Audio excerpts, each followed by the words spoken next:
सबै भाइ बहिनीहरूलाई स्वागत छ हाम्रो निम्बस ट्युसन सेन्टरमा। आज मैले बीबीएस सेकेन्ड इयरको इकोनोमिक्सको नेसनल इन्कम अकाउन्टिङको अर्को भिडियो लिएर आएको छु, जुन हामी 2075 को क्वेसन नम्बर 15 मा आएको 10 मार्क्सको एकदमै इम्पोर्टेन्ट इन्कम मेथडबाट बनाउने खालको चाहिँ हाम्रो क्वेसन रहेको छ। यदि तपाईहरुले हाम्रो युट्युब च्यानललाई अहिलेसम्म सब्स्क्राइब गर्नुभएको छैन भने सब्स्क्राइब गरिदिनु होला र आफू जस्तै परीक्षाको तयारी गरिराख्नु भएको सम्पूर्ण स्टुडेन्ट भाइ बहिनीहरूलाई हाम्रो भिडियो सक्दो शेयर गरिदिनु होला। के कुरा दिएको छ त त्यसलाई हामी राम्रोसँग हेरौँ। क्याल्कुलेट गर भन्छ, के कुरा निकाल भनेको छ त नेसनल इन्कम, पर्सनल इन्कम अनि disposal income from the following data. यो भन्दा अगाडिको भिडियोमा पनि तपाईहरुले 2076 को यदि भिडियो हेर्नुभयो भने सेम त्यही 76 मा आएको क्वेशन जस्तै 75 को पनि क्वेशन रहेको छ। सेम कुरा निकाल्न दिएको छ, इन्फर्मेसन पनि लगभग सबै एकै नासको छ। तपाईहरुले अझै यो भिडियो हेरेर अझै त्यो सबै यो स्टेपहरु क्लियर हुनुहुनेछ भन्ने मलाई विश्वास छ। हामीलाई नेसनल इन्कम ए नम्बरमा निकाल भनेको छ, पर्सनल इन्कम बी नम्बरमा अनि डिस्पोजल इन्कम। अगाडिको भिडियोमा पनि हामीले यी तीनैवटा कुराको बारेमा डिटेल रूपमा छलफल गर्दै पढेका थियौं। त यो तल दिएको डाटाको आधारमा हामीले नेसनल इन्कम, पर्सनल इन्कम अनि डिस्पोजल इन्कम त क्वेशनमा के कुरा दिएको छ हामीलाई। पहिले चाहिँ पैसा करोडमा दिएको छ, करोडमा वेजेस एन्ड स्यालेरी भनेर 420 करोड छ, रेन्ट 200 करोड छ, कर्पोरेट इन्कम ट्याक्स वा कर्पोरेट प्रोफिट ट्याक्स एकै हो, सानो कुराले झुकिन्छ। कर्पोरेट प्रोफिट ट्याक्स भनेर अगाडिको भिडियोमा पढेका थियौं। कर्पोरेट इन्कम ट्याक्स एकै हो, 206 crore, transfer payment 375 crore, dividend 500 crore, personal tax वा पर्सनल डाइरेक्ट ट्याक्स व्यक्तिले आफ्नो पर्सनल इन्कमबाट सरकारलाई तिरेको डाइरेक्ट ट्याक्स, जसलाई पर्सनल ट्याक्स मात्रै पनि दिएको हुन्छ वा पर्सनल डाइरेक्ट ट्याक्स एकै हो, 550 करोड। इन्ट्रेस्ट दिएको छ 250 करोड, सोशल सेक्युरिटी कन्ट्रिब्युसन भनेर 125 करोड, अनडिस्ट्रिब्युटेड प्रोफिट यानी कि retain earning 200 crore, mixed income भनेर 525 करोड अनि लास्टमा net factor income from abroad NFIA भन्छौं सर्टकटमा, NFIA net factor income from abroad, विदेशबाट प्राप्त भएको खुद आम्दानी 750 करोड। यो क्वेशनमा दिएको जो 11 वटा पोइन्टहरु छन्, यिनै पोइन्टको सेरोफेरोमा रहेर हामीले चाहिँ यिनै इन्फर्मेसन यही डाटाको आधारबाट नेसनल इन्कम, पर्सनल इन्कम र डिस्पोजल इन्कम हामी निकाल्ने छौं है त। सबैभन्दा पहिले नेसनल इन्कमको लागि तयारी गरौँ सोल्युसन भनेर। पर्सनल नेसनल इन्कम त सिधै निकाल्न त अब सकिन्छ पनि भाइ बहिनीहरु, तर मैले मेरो एउटै चाहना के हो भने कुनै क्वेशनमा नेसनल इन्कम स्टेप स्टेपमा निकाल्ने, कुनै क्वेशनमा नेसनल इन्कम एकै लाइनमा पोइन्टहरु जोडेर निकाल्ने गर्यो भने स्टुडेन्टले क्लियर के हुन पाउँदैन भने कुन अवस्थामा हामीले यसरी सिधै निकाल्न पनि सक्छौं, कुन बेला स्टेपमा निकाल्ने। त्यसले गर्दा हामी स्टेप स्टेपमै बुझेर जाने छौं। मैले अगाडिको भिडियोमा पनि क्वेशन सल्भ गर्दा स्टेप स्टेपमै बुझाएको छु। हामीलाई के थाहा छ भने एनआई नेसनल इन्कम हामीले सबभन्दा पहिले जीडीपी बाट सुरु गरेर निकाल्छौं। त्यसलाई ग्रस डोमेस्टिक प्रोडक्ट जीडीपी निकाल्ने। अब जीडीपी निकाल्दाखेरि भाइ बहिनीहरु हामीलाई यो wages and salary, rent, interest अनि प्रॉफिट यस्ता कुरा दिएको छ भने यो आम्दानीहरु हुन्। त्यसलाई यो इन्कम मेथडबाटै हामी बनाइराछौं भनेर बुझ्नु, इन्कम मेथडबाट। अब कसरी निकालिन्छ त ग्रस डोमेस्टिक प्रोडक्ट भन्ने कुरो सेकेन्ड पार्ट 2 भिडियोमा हेर्नु होला। वेजेस एन्ड स्यालेरीलाई जोड्ने, वेजेस एन्ड स्यालेरी, त्यसै गरेर भाइ बहिनीहरु रेन्टलाई जोड्ने, प्लस त्यसै गरेर इन्ट्रेस्टलाई जोड्ने, इन्ट्रेस्ट प्लस त्यसै गरेर प्रॉफिटलाई जोड्ने है। त्यसै गरेर मिक्स्ड इन्कम दिएको छ, यो मिक्स्ड इन्कमलाई पनि जोड्ने। डेप्रिसिएसन दिएको छ भने डेप्रिसिएसनलाई पनि जोड्ने। नेट इन्डाइरेक्ट ट्याक्स दिएको छ भने नेट इन्डाइरेक्ट ट्याक्स पनि जोड्ने। अब अहिले हामीलाई डेप्रिसिएसन त छैन, नेट इन्डाइरेक्ट ट्याक्स पनि छैन भने यतिकै लेखौँ। अब यहाँनिर राम्रोसँग ध्यान दिनुहोस् है, अगाडिको भिडियो जस्तै वेजेज एन्ड स्यालेरी दिएको छ भाइ बहिनीहरू, रेन्ट दिएको छ, इन्ट्रेस्ट दिएको छ, मिक्स्ड इन्कम दिएको छ, तर प्रॉफिट भने हामीलाई दिएको छैन। प्रॉफिट ट्याक्कै यति रुपियाँ हो भनेर दिएको छैन। तर यो प्रॉफिटलाई तीनवटा कुन कुन पोइन्ट जोडेर निकालिन्छ मैले अगाडिको भिडियोमा पनि बुझाएको छु, म अहिले पनि लेखिदिन्छु। यतैतिर लेखिदिउँ भयो भनेर।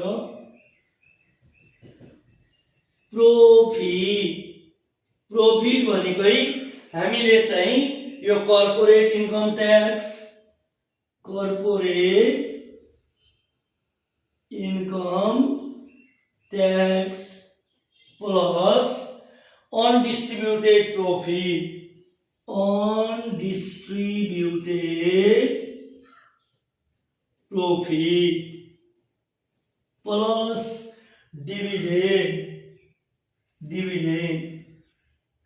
यो तीनै पोइन्टलाई जोड्यो भने प्रॉफिट आउँछ। के आउँछ रे भाइ बहिनीहरू, हाम्रो प्रॉफिट आउँछ भनेर बुझ्नु। त्यसमै प्रॉफिट भने ठ्याक्कै लेख्नलाई त छैन नि दिएको, अनि हामी अन्यलमा पढौँला। त्यसमै मैले योलाई त तपाईहरुलाई सेकेन्ड पार्ट 2 भिडियोमा डिटेल रूपमा बुझाएको छु, नोटै लेखाएको छु। प्रॉफिट नदिएर प्रॉफिटको ठाउँमा यस्ता पोइन्टहरु दिएको हुन सक्छ, अहिले दिएको छ। त्यसमै हामीले प्रॉफिट भनेर त्यहाँ फर्मुलामा ट्याक्कै लेख्नको लागि यो तीनवटै पोइन्टलाई हामीले के गर्नु पर्यो, जोड्नु पर्यो। माथि डाटामा हेर्नुस् त भाइ बहिनीहरु, कर्पोरेट इन्कम ट्याक्स भनेर हामीलाई 200 करोड दिएको छ, 200 करोड प्लस अनि अनडिस्ट्रिब्युटेड प्रॉफिट भनेर हामीलाई यो पनि 200 करोड दिएको छ, प्लस डिभिडेन्ड भनेर हामीलाई 500 करोड दिएको छ है त। यो तीनैलाई जोड्दिनु, यो तीनैलाई जोड्दा 200 करोड 200 करोड 500 करोड गर्दा 900 करोड आयो। अब हामीले यो फर्मुलामा अब जीडीपी निकाल्न टेन्सनै भएन, सबै कुराहरु त दिएको थियो, प्रॉफिट दिएको थिएन। कि त हामीले के गर्न सक्छौं, यो प्रॉफिट लेखेको ठाउँनिर यो तीनवटै पोइन्टलाई सिधै प्रॉफिटकै ठाउँनिर ब्र्याकेटमा लेखेर सिधै जोडेर लेख्न पनि सक्छौं। वा क्लियर बुझ्नको लागि अलगै निकाल्दिएको राम्रो, अझै बुझ्न सजिलो। त्यसमै वेजेज एन्ड स्यालेरी भनेर 420 crore plus rent 200 crore plus interest भनेर 250 करोड प्लस प्रॉफिट हामीले निकाल्यौं 900 करोड प्लस मिक्स्ड इन्कम भनेर हामीलाई 525 दिएको छ करोड। यो गर्दा हाम्रो जीडीपी भनेर कति आयो त, यो जीडीपी मार्केट प्राइसमा कति आयो हामीले जोडिदिउँ भाइ बहिनीहरु। उसरी जोडे पनि होला मुखैले, 420 plus 200 plus 250 crore plus 900 crore plus 525 crore गर्दा 2295 करोड आयो है त। यो आयो हाम्रो जीडीपी एमपी। मैले तपाईलाई स्टेप स्टेपमा बुझाउँदै छु। त्यसो भए हामीले जीडीपी एमपी निकाल्यौं। अब एमआई नेशनल इन्कम निकाल्ने प्रोसेसमा जीडीपी एमपी निकालिसकेपछि अब जीएनपी निकाल्ने। जीएनपी कसरी आउँछ, ग्रस नेशनल प्रोडक्ट भने यो GDP gross domestic product GDP जति आएको छ यो ग्रस डोमेस्टिक प्रोडक्टमा विदेशबाट प्राप्त भएको खुद आम्दानी यो net factor income abroad from एब्रोडलाई जोड्दिनु। यानी कि जीडीपी यो सानो ग्रस डोमेस्टिक कुल ग्रास उत्पादनमा हामीले केलाई जोड्दिने रे, net factor income from abroad भनेर छ है त, एबीआरओएडी एब्रोड। त्यसो यो चाहिँ हाम्रो 2295 करोड छ। योमा net factor income from abroad भनेको 750 करोडलाई के गरिदिने हामीले जोडिदिने। योलाई जोड्ने बित्तिकै भाइ बहिनीहरू हाम्रो जम्मा कुल राष्ट्रिय उत्पादन आउने भयो। कति आउँछ त यो हाम्रो 2295 प्लस 750 गर्दा 3045 करोड आउने भयो है त। ल अब यो पनि आयो, जीएमपी एमपी पनि आयो। अब हामीले के निकाल्ने एनएनपी एमपी मतलब ग्रस नेशनल प्रोडक्ट। यो ग्रसमा हो। अब यही कुरा हो यहाँ नेटमा। कहिल्यै पनि जीबाट एन निकाल्नु पर्यो। जीएनपी एनएनपी एनपी भनेको नेशनल प्रोडक्ट, एनपी भनेको नेशनल प्रोडक्ट राष्ट्रिय उत्पादन। अब जी र एनमा फरक के त? जी भनेको ग्रस टोटल हो, एन भनेको नेट हो। ग्रसबाट हामी नेटमा निकाल्दैछौँ त्यही कुरालाई भने कहिल्यै पनि नेटमा निकाल्नको लागि डेप्रिसिएसन घटाइन्छ। यानी कि एनएनपी निकाल्नु पर्यो भने यो जीएनपीबाट केलाई घटाइदिने? डेप्रिसिएसनलाई। जीएनपी कति आएको छ?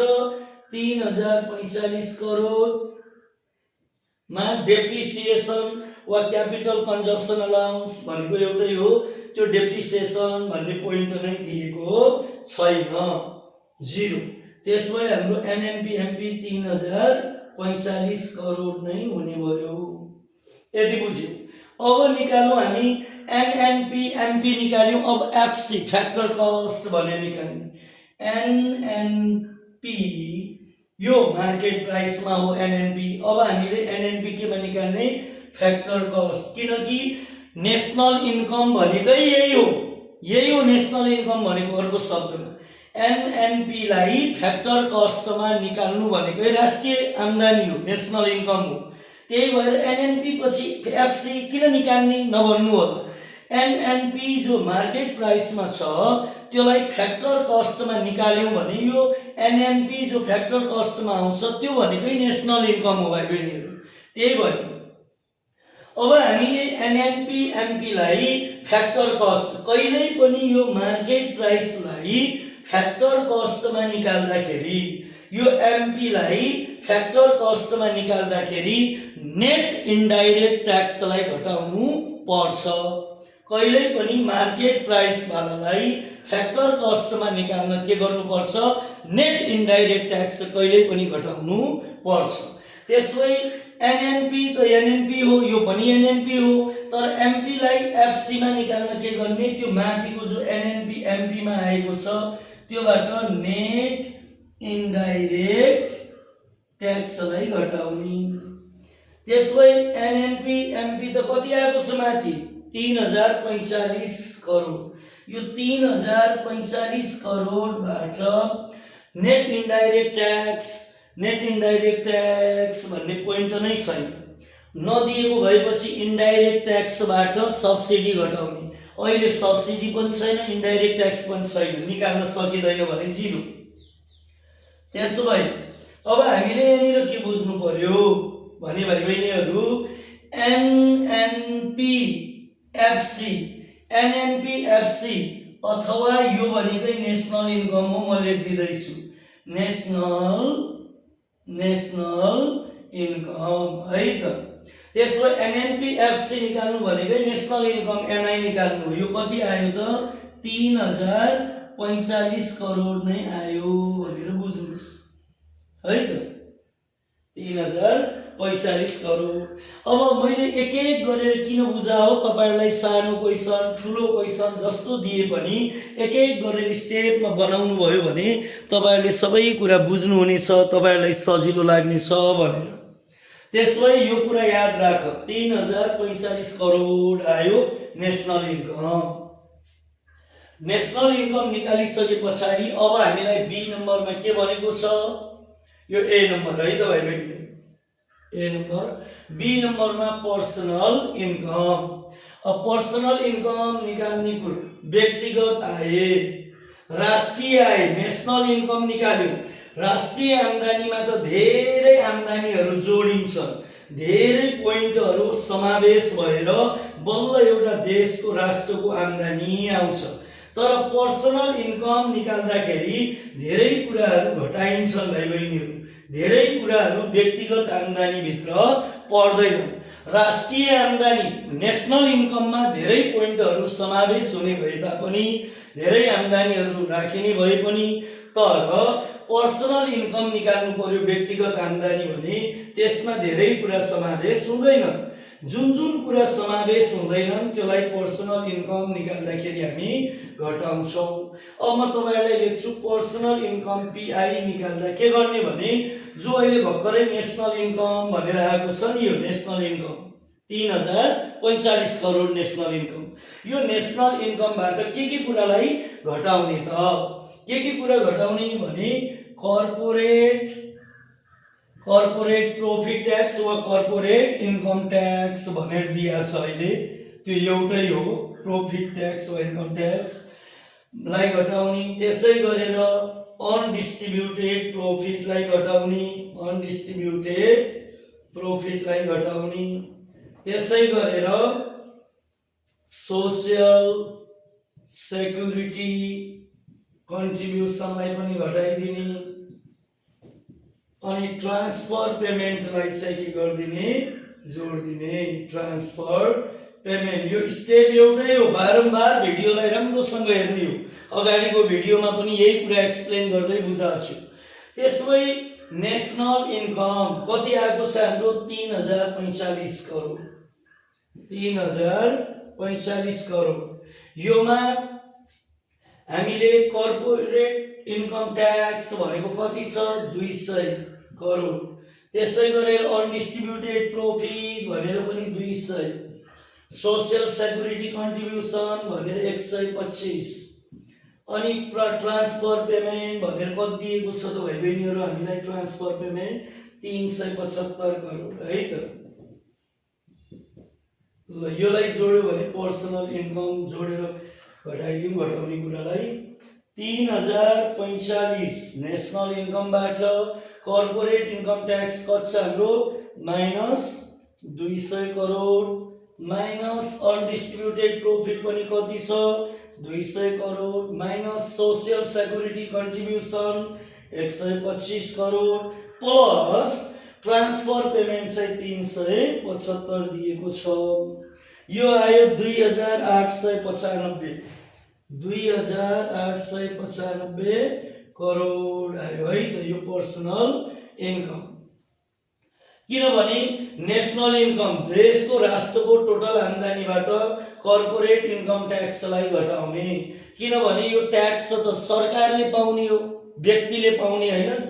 अनडिस्ट्रिब्युटेड प्रॉफिट भनेको संस्थामा रहिरहने हो, यो सबै नाफालाई बाँडिसकेपछि बचेको अवितरित नाफा हो, यो व्यक्तिले पाउने हैन, यो त कम्पनीको नाममा भइरहने हो। सोशल सेक्युरिटी कन्ट्रिब्युसन यो विभिन्न किसिमका सुरक्षा कोषहरुमा जम्मा गरेको पैसा प्रत्येक वर्षमा त पाउने हैन, योलाई पनि घटाउने। जे कुरा व्यक्तिगत आम्दानीको भागमा आउँदैन त्यसलाई घटाइदिने।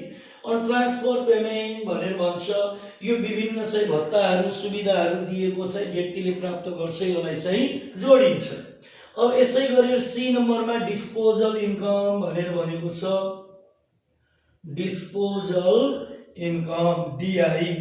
यो डिस्पोजल इन्कम भनेको व्यक्तिगत आम्दानीबाट कति के कुरा घटाइसकेपछि कुनै पनि व्यक्तिले आफ्नो आम्दानीलाई खर्च गर्न पाउँछ।